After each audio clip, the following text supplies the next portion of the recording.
ಸ್ವಾರಸ್ಯಕರ ವಸ್ತು ವಿಷಯಗಳನ್ನೊಳಗೊಂಡ ಮಾಸಿಕ ವಾರ್ತಾ ಸಂಚಯ ಸುದ್ದಿ ಸೌರಭದ 120ನೇ ಸಂಚಿಕೆಗೆ ನಿಮ್ಮೆಲ್ಲರಿಗೂ ಆತ್ಮೀಯ ಸ್ವಾಗತ. ಈ ಸಂಚಿಕೆಯಲ್ಲಿ 1 ಎಕರೆ ಸೊಪ್ಪು ಬೆಳೆದು ಜಾತ್ರಾ ದಾಸೋಹಕ್ಕೆ ನೀಡಿದ ರೈತ. ಕೊಪ್ಪಳದ ಗವಿಸಿದ್ದೇಶ್ವರ ಮಹಾಶಿವಯೋಗಿಗಳವರ ಜಾತ್ರಾ ಮಹೋತ್ಸವ ದಕ್ಷಿಣ ಭಾರತದ ಕುಂಭಮೇಳ ಅಂತಾನೆ ಪ್ರಖ್ಯಾತಿಯನ್ನ ಪಡೆದಿದೆ. ಕಳೆದ ತಿಂಗಳು ಜರುಗಿದಂತಹ ಜಾತ್ರೆಯ ವೇಳೆ ಅಜ್ಜನ ದರ್ಶನಕ್ಕೆ ಬಂದಿದ್ದ 10 ಲಕ್ಷಕ್ಕೂ ಅಧಿಕ ಭಕ್ತಾದಿಗಳಿಗೆ ಏರ್ಪಡಿಸಲಾಗಿದ್ದ ಮಹಾದಾಸೋಹದಲ್ಲಿ ಅಸಂಖ್ಯಾತ ಭಕ್ತರು ಆಹಾರ ಧಾನ್ಯಗಳನ್ನ, ತರಕಾರಿಗಳನ್ನ ದಾನವಾಗಿ ನೀಡಿದ್ದರು. ಈ ಪೈಕಿ ರೈತರೊಬ್ಬರು 1 ಎಕರೆ ಜಮೀನಿನಲ್ಲಿ ಬೆಳೆದಂತಹ ಪಾಲಕ್ ಸೊಪ್ಪನ್ನ ದಾಸೋಹಕ್ಕೆ ನೀಡಿದ್ದು ಅತ್ಯಂತ ವಿಶೇಷವಾಗಿತ್ತು.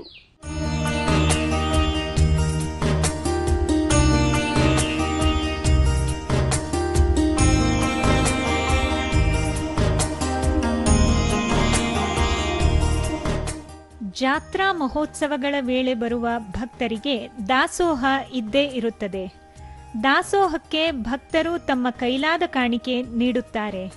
ಕೊಪ್ಪಳದ ಗವಿಸಿದ್ದೇಶ್ವರ ಜಾತ್ರೆಯ ದಾಸೋಹಕ್ಕೆ ಕಳೆದ 18 ವರ್ಷಗಳಿಂದ ಚಿಕ್ಕಸಿಂದೋಗಿಯ ರೈತರಾದ ಬಸವರೆಡ್ಡಿ ತಮಗಿರುವ ಒಂದೇ 1 ಎಕರೆ ಜಮೀನು ಪೂರ್ತಿ ಪಾಲಕ್ ಬೆಳೆದು ಕಟಾವು ಮಾಡಿ ತಂದು ನೀಡುತ್ತಿದ್ದಾರೆ.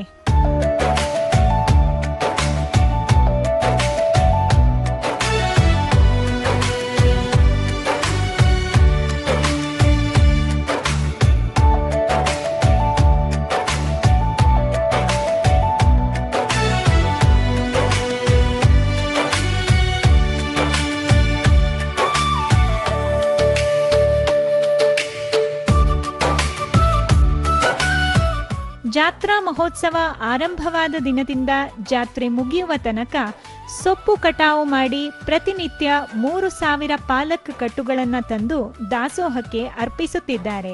ನಮ್ಮಿರೋದು 1 ಎಕರೆ ಹೊಲ ಬರ್ತಾವ್ರು, 4 ಮಂದಿ ಅಣ್ಣ ತಮ್ಮಳು. 1 ಎಕರೆ ನಮ್ಮ ಪಾಲಿ ಬರ್ತಾವೆ. ನಾವು ಮಠ ಕೊಡೋ ಕತ್ತಿಗೆ 15 ವರ್ಷ ಆಗ್ತದೆ. ಹೌದಾ?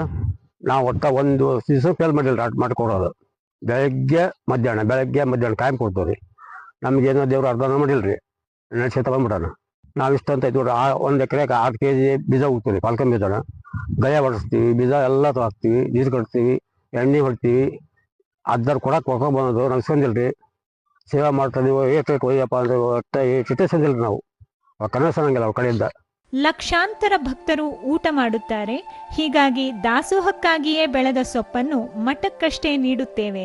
ಅಜ್ಜನ ಆಶೀರ್ವಾದವೇ ತಮಗೆ ದೊಡ್ಡ ಶಕ್ತಿ ಎನ್ನುತ್ತಾರೆ. ಒಟ್ಟು ಮಠದ ಲೆಕ್ಕಕ್ಕೂ ನಾವು ಹೋಗ್ಬಿಡೋದು. ಸುಮ್ಮನೆ ನಾವು ಹೊರಗಡೆ ಮಾಡಿದ್ರೆ 4 ರೂಪಾಯಿ ಆಗ್ಬೋದು, 5 ರೂಪಾಯಿ ಆಗ್ಬೋದು. ಹಂಗೋದ್ರೆ ಮತ್ತೆ ಆ ಲೆಕ್ಕಕ್ಕೂ ಹೋಗಿಷ್ಟು ಸ್ಟಾಕ್ ಆಗುತ್ತಲ್ಲಪ್ಪ ಅಂತ ನೀವು ಹೋಗ್ಬೋದು. ನಾವು ಮಠಕ್ಕೆ ಕೊಡ್ತೀವಿ, ಅದ ಹೊರಗಡೆ ಇಟ್ಟೆ ಕೇಳಂಗಿಲ್ಲ ಅವು. ಒಟ್ಟು ಮಠಕ್ಕೆ ಸೇವಾ ಮಾಡೋ ಮಠಕ್ಕೆ ಸಾಕಪ್ಪ ಅಂದಮೇಲೆ ನಾವು ಮಾರ್ಕೆಟಿಗೆ ಬಿಡ್ತೀವಿ. ಅದು ಯಾವ 4 ರೂಪಾಯಿ ಆಗ್ಬೋದು, 3 ರೂಪಾಯಿ ಆಗ್ಬೋದು. ಇಷ್ಟಂತ ಐತೆ ನೋಡ್ರಿ. ಆಮೇಲೆ 18 ವರ್ಷ ನಾವು ಕೊಡಕತ್ತಿ. ಪತಿಯ ಈ ದಾಸೋಹದ ನೆರವಿನ ಕೈಂಕರ್ಯಕ್ಕೆ ಅವರ ಕುಟುಂಬದ ಸದಸ್ಯರು ಬೆಂಬಲವಾಗಿ ನಿಂತಿದ್ದಾರೆ. ತಾವು ಈ ಕಾಯಕಕ್ಕೆ ಪೂರ್ಣ ಮನಸ್ಸು ಮತ್ತು ಸಂತೋಷದಿಂದ ಕೈ ಜೋಡಿಸುತ್ತಾರೆ. ಈ ಸಣ್ಣದ್ದರ ಯಾವಾಗ್ಲಿಂದ ಬಂದರೆ ಯಾವಾಗ್ಲಿಂದ ಅಷ್ಟು ಪ್ರಬಲ ಆಗೈತಿ. ನಾವೆಲ್ಲ ಅವಾಗೆಲ್ಲ ಊಟ ಮಾಡಕ್ ಬುತ್ತಿ ಕಟ್ಕೊಂಡ ಊಟ ಮಾಡಿ ಬಂದಿರಿ ಸರ್. ಈಗ ಅಜ್ಜರ್ಲಿಂದ ನಮ್ಗೆಲ್ಲ ಯಾರು ಸೇಮ್ ಇದಕ್ ವಾಕಿಂಗ್ ಹೋಗೋದ್ರಿ. ಅಜ್ಜರ್ ಮಠದಾಗ ಊಟ ಮಾಡೋದು, ಜಾತ್ರೆ ನೋಡೋದು ಎಲ್ಲ ಚಲೋ ಮಾಡ್ಯಾನ್ರಿ. ಅಜ್ಜರ್ ಯಾವಾಗ ನಮ್ ಮಲ್ದ ಪಾದ ಇಟ್ಟಾರ ಅಂದಿಂದ ಅವ್ರಿಂದ ನಾವ್ ಒಂದು ತನ್ನ ಕಂಡಿವ್ರಿ. ನಾವ್ ಇರೋದ 1 ಅರ್ಧ ಎಕರೆ ಅದ ರೀ ಬಾಳೆ ಮಾಡೋದು. ಯಾವ ಅಜ್ಜರ್ಲಿಂದಾನು ನಮ್ದೆಲ್ಲ ಸೇವಾ ನಡ್ಯಕಂತೈತ್ರಿ ಸರ್. ಗವಿಸಿದ್ದೇಶ್ವರ ಜಾತ್ರಾ ಮಹೋತ್ಸವ ಮತ್ತು ದಾಸೋಹದ ಯಶಸ್ಸಿಗೆ ಸಾವಿರಾರು ಭಕ್ತರು ಕೊಡುಗೆ ನೀಡಿದ್ದಾರೆ. ಈ ಪೈಕಿ ಬಸವರೆಡ್ಡಿ ಅವರು 20 ದಿನಗಳ ಕಾಲ ತಮ್ಮ ಜಮೀನಿನಲ್ಲಿ ಬೆಳೆದ ತಾಜಾ ಸೊಪ್ಪನ್ನು ತಂದು ದಾಸೋಹದಲ್ಲಿ ಉಣಬಡಿಸಲು ನೀಡುತ್ತಿದ್ದಾರೆ ಎಂದು ದಾಸೋಹದ ಉಸ್ತುವಾರಿಗಳು ಹೇಳುತ್ತಾರೆ. ಪ್ರತಿ ವರ್ಷ 20 ದಿನಗಳ ಕಾಲ ಹೊಲದಲ್ಲಿ ಬೆಳೆದಂತಹ ಪಾಲಕವನ್ನು ತೆಗೆದುಕೊಂಡು ನಿತ್ಯ ತೆಗೆದುಕೊಂಡು ಬಂದು ಶ್ರೀಮಠಕ್ಕೆ ತಲುಪಿಸುತ್ತಾನೆ. ಆತನ ಶ್ರಮವು ಬಹಳ ಆಗಿದೆ ಅಂತೇಳಿ ನಾವು ಹೇಳಕ್ಕೆ ಇಷ್ಟಪಡ್ತೀವಿ. ಅವತನ ಒಂದು ಶ್ರಮಕ್ಕೆ ಪೂಜ್ಯರ ಆಶೀರ್ವಾದ, ಗವಿಸಿದ್ದೇಶನ ಆಶೀರ್ವಾದ ಸದಾ ಇರಲಿ ಎಂದು ಆಶಿಸುತ್ತೇವೆ. 10 ಲಕ್ಷಕ್ಕೂ ಹೆಚ್ಚು ಭಕ್ತರಿಗೆ ಪ್ರಸಾದ ಉಣಬಡಿಸುವ ಈ ಮಹಾದಾಸೋಹಕ್ಕೆ ಉಳ್ಳವರಷ್ಟೇ ಅಲ್ಲ, ಬಡವರು ತಮ್ಮ ಕೈಲಾದ ಕೊಡುಗೆ ನೀಡುತ್ತಾರೆ.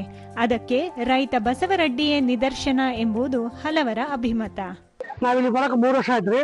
ಇಲ್ಲಿ ಅಜ್ಜರ ಆಶೀರ್ವಾದದಿಂದ ಸೇವೆ ಮಾಡಕ್ 2 ವರ್ಷ ಆಯ್ತು. ನಮ್ ತರ ಬಹಳ ಮಂದಿ ಬರ್ತಾ ಇದಾರೆ. ಅದೇ ರೀತಿಯಾಗಿ ಇಲ್ಲಿ ಬಹಳ ದೊಡ್ಡ ಜನ ಇದಾರೆ. ಇಲ್ಲಿ 18 ದಿವಸ ಸತತವಾಗಿ ಪ್ರತಿ ದಿವಸ 1000-2000 ಸೂಡು ಪಲ್ಯ ಕೊಟ್ಟು ಪ್ರತಿಯೊಂದು ಹಳ್ಳಿಯಿಂದ ನೋಡಿ ಬಹಳ ಮಂದಿ ಮಂಗಳೂರು ಎಲ್ಲ ನಾನಾ ತರ ಹಳ್ಳಿಯಿಂದ ಬಂದು ಬಹಳ ಸೇವೆ ಮಾಡ್ತಾರೆ. ದೂರದ ಊರುಗಳಿಂದ ಬರುವ ಭಕ್ತರು ಹಸಿದು ಹೋಗಬಾರದು ಎಂದು ದಾಸೋಹದ ವ್ಯವಸ್ಥೆ ಮಾಡಲಾಗಿದ್ದು, ಭಕ್ತರು ದವಸ ಧಾನ್ಯ, ಕಾಯಿ ಪಲ್ಯ ತಂದುಕೊಡುತ್ತಾರೆ. ಅದೇ ರೀತಿ ಬಸವರೆಡ್ಡಿ ಅವರು 30 ದಿನಗಳ ಕಾಲವೂ ಪಾಲಕ್ ತಂದು ನೀಡಿದ್ದಾರೆ. ಇದೊಂದು ಅಮೋಘ ಸೇವೆ ಎನ್ನುತ್ತಾರೆ ಭಕ್ತರೊಬ್ಬರು. ಪ್ರತಿಯೊಬ್ರು ನಂದು ಅಂತ ಇದನ್ ಮಾಡಂತ ಭಕ್ತಾದಿಗಳೇ ಜಾಸ್ತಿ.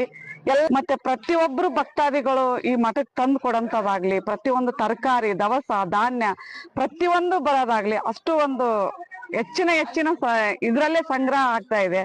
ಎಲ್ಲಾರು ಇದು ನಂದು, ನನ್ನ ಮಠ, ನನ್ನ ಇದು ಅಂತಂದು ಮಾಡ್ತಾರೆ. ಇದೆಲ್ಲ ಅಜ್ಜನ್ ಪವಾಡ. ಹನಿ ಹನಿ ಗೂಡಿದರೆ ಹಳ್ಳ, ತೆನೆ ತೆನೆ ಗೂಡಿದರೆ ಬಳ್ಳ ಎಂಬ ಗಾದೆ ಇದೆ.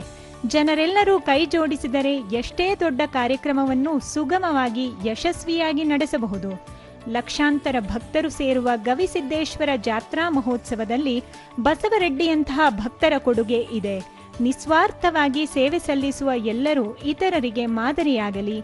ಭಾರತೀಯ ಸಂಸ್ಕೃತಿ, ಸಂಪ್ರದಾಯ, ಆಚರಣೆಗಳು ವಿಜೃಂಭಣೆಯಿಂದ ನಡೆಯಲಿ, ಉಳಿಯಲಿ, ಬೆಳೆಯಲಿ ಎಂಬುದು ಸುದ್ದಿ ಸೌರಭದ ಆಶಯ.